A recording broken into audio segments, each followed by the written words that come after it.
I'm Roshaunda Kate. This is Real and Raw with Roshaunda. I have a slide presentation today, which feels a little weird for me, but what I wanted to talk about, I had a lot of points and I wasn't going to be able to do it all from memory, at least not today. One day when I've practiced it more, I'm sure I will be able to. But today I was going to need my notes and I thought, well, if I'm going to be looking at notes, I might as well have a slide presentation for everyone to look at. So today we're talking about questions. I have questions all the time about everything. I am super curious about the world around me. I am particularly curious about the people around me. And my colleagues have pointed out to me that just about any time we're in a conversation, I say, I have questions. And then we usually dive deep into what they're thinking about, what they're trying to create.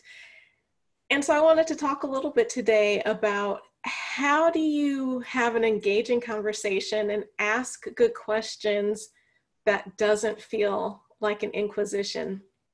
Because if you fire off questions at people and pepper them with question after question after question, it can be stress inducing. And we don't want to do that with people. We want to have good conversations and good questions. And I have discovered that engaging in conversation and asking good questions has a lot to do about the attitude with which you ask the questions as much as it does the questions themselves. So we're going to talk about attitude first. You see, I have a lot of bullet points. That's why I didn't memorize all of this yet. The first thing when I'm in a conversation with somebody is I recognize the person I'm talking to doesn't have to be talking to me. My former pastor once said, people don't have to be nice and they don't have to be nice to you.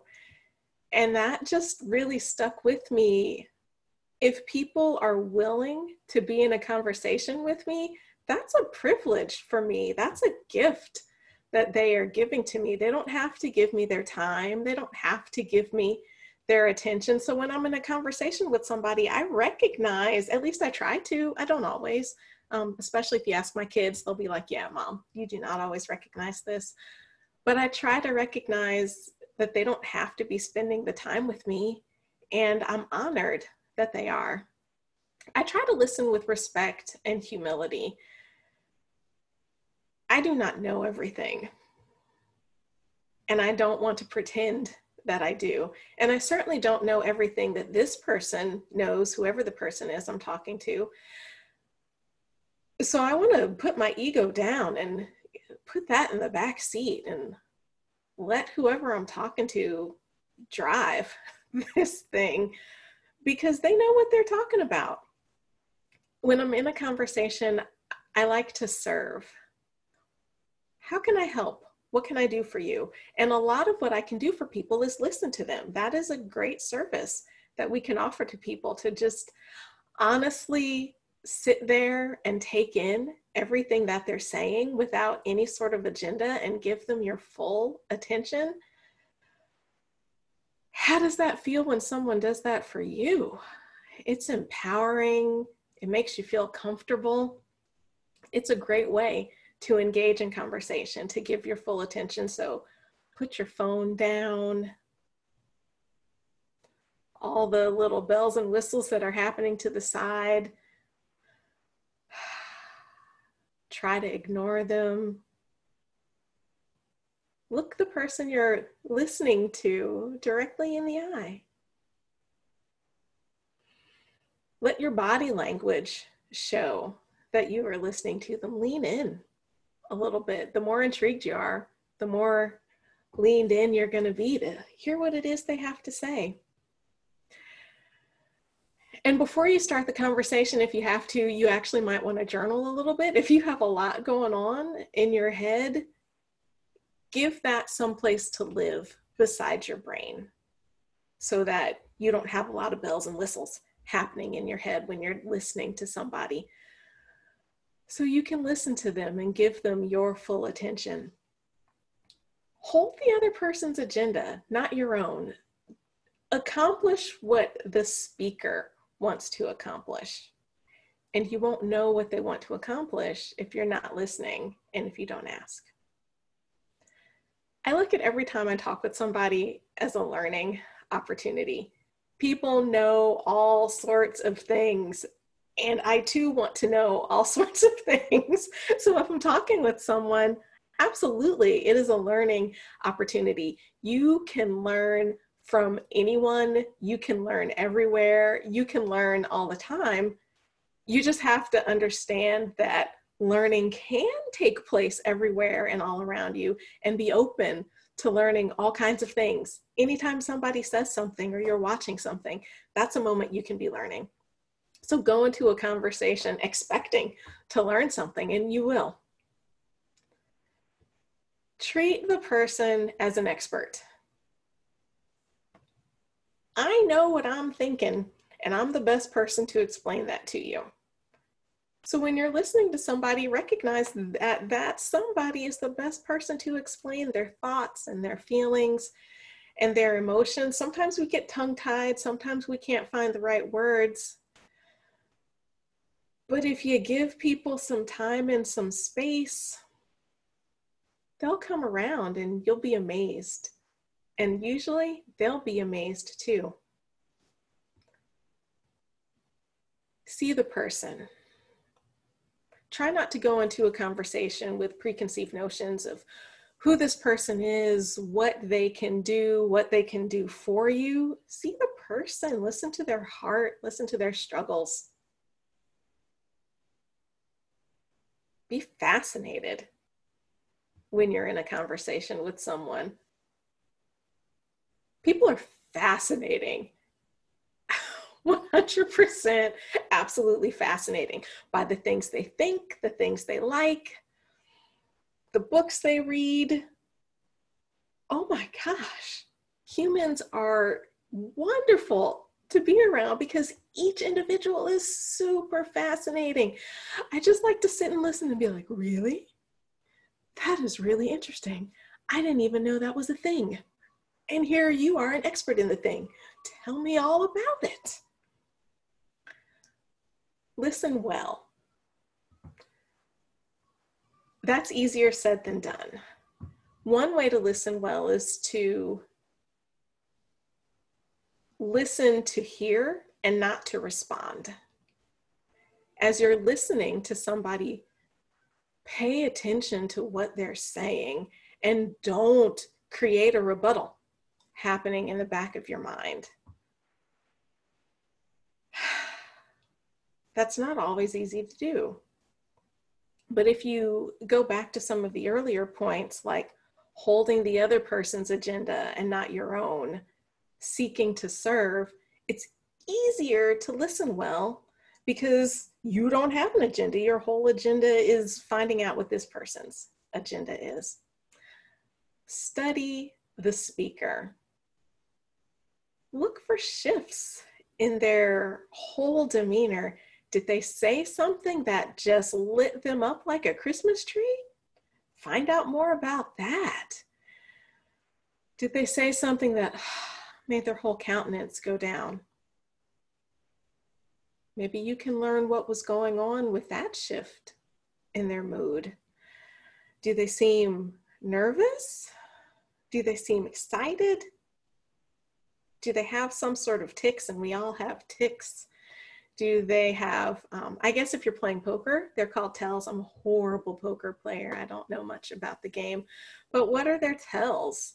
The more you listen to somebody, the more you can see what they are. My husband, for example, tells me that he knows when I'm really deep in thought because apparently I scrunch my whole face up and I get all wrinkly. And he likes to tell me that I look like that a lot because I'm apparently deep in thought a lot, which is true. And last on my attitude list is see the best in the person. Assume the best.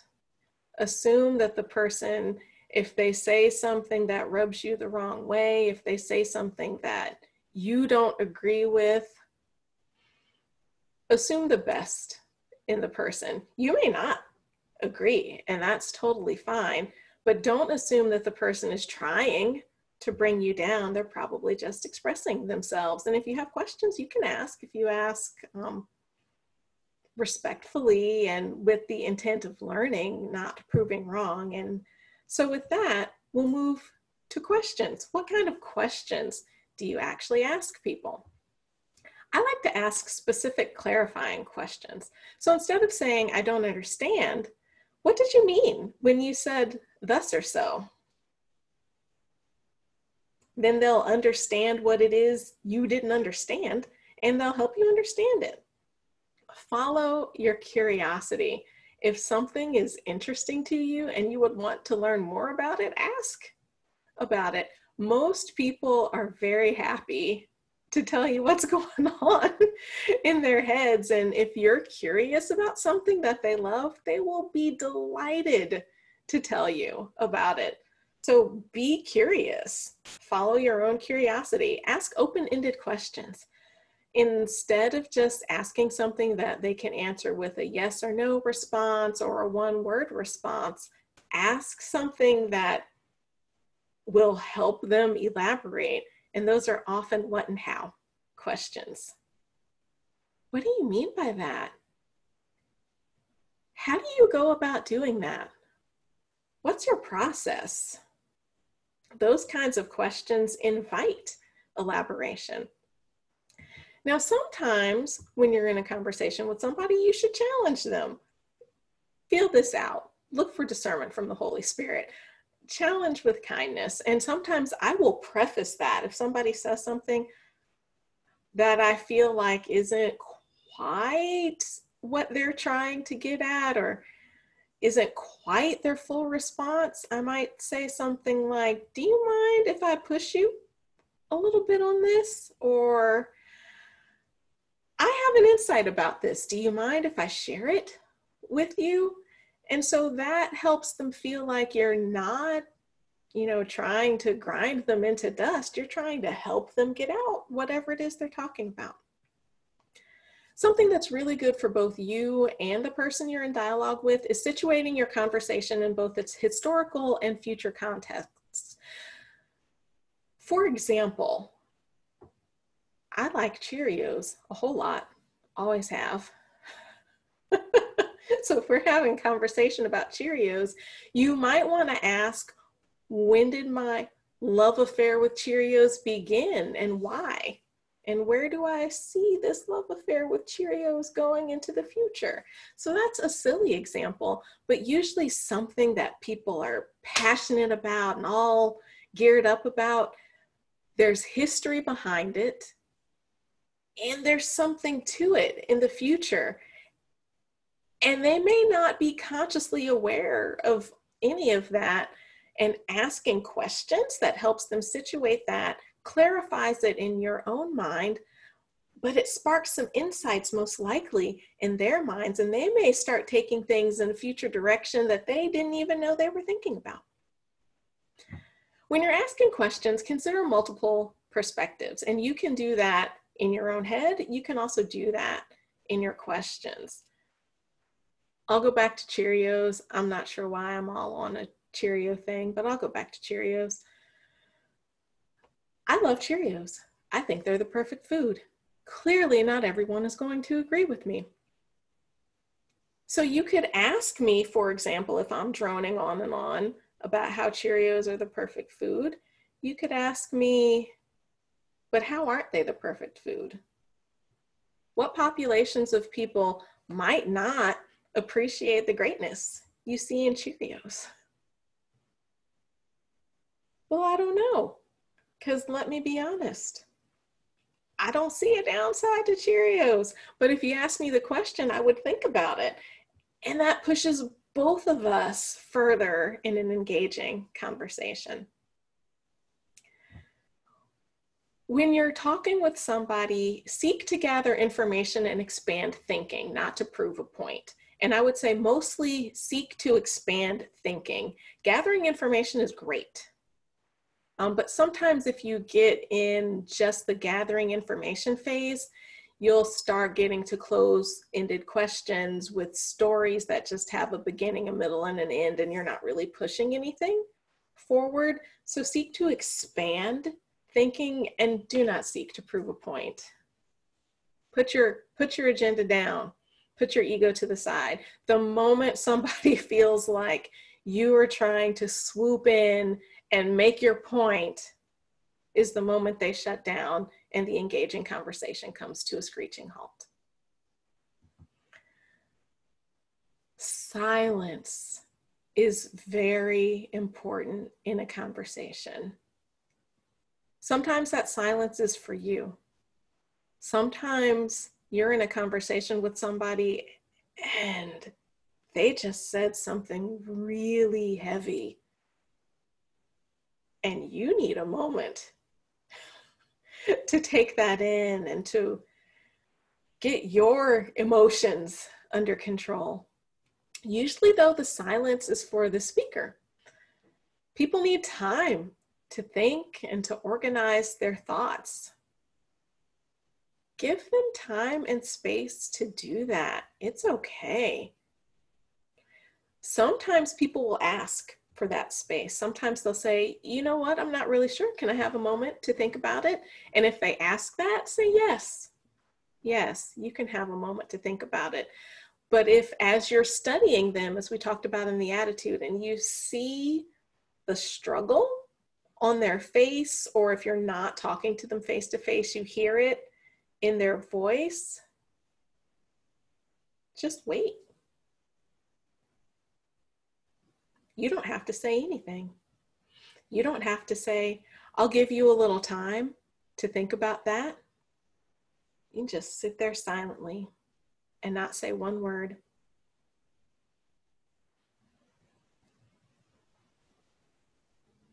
It can feel a little uncomfortable to have that silence. But for your speaker, it's a gift. It's a gift to have that pause and that moment. And when they have become uncomfortable with it, they'll say something. They may elaborate on whatever question has been asked, or they may say, do you have any more questions for me? And you might say, I thought you could use a little time for that, so I was just trying to give you some space. And they may say, oh, thanks, I did need that. And they'll go on, or they'll be like, no, I'm good. Let's press forward. Either way, you've given them the time that they need. Avoid interrupting. This one's actually kind of difficult for me. I love to listen to everything, but sometimes I have a ton of questions and I want to bust in and ask the questions. So I have to remind myself it's not about me, it's about them and what they are trying to speak. That takes practice to avoid interrupting. If you do interrupt, acknowledge that that's what you're doing, apologize for it, see if it's okay if you do it, and make sure it's to expand thinking, as we said in an earlier bullet point, not to prove a point. And the last piece I have here is ask how best you can follow up with them and offer support. You will probably surprise some people that you have asked that question. Most people will answer you. And as you and the speaker talk about how you can follow up and how you can offer support, then actually do it. Having an engaging conversation might begin before you actually start the conversation. It might be you journaling to get yourself settled and get your brain straight. It might be you praying before the conversation. I know I have prayed before many conversations. Then there's the conversation itself, where you try to have an attitude of humility and genuine interest, where you ask questions that help the speaker expand their thinking. And then after the conversation, you might have some follow-up and to see how you can serve even after you're done talking. So those were my my quick tips on how to have an engaging conversation and ask good questions. I'm Roshaunda Cade, and this is Real and Raw with Roshaunda.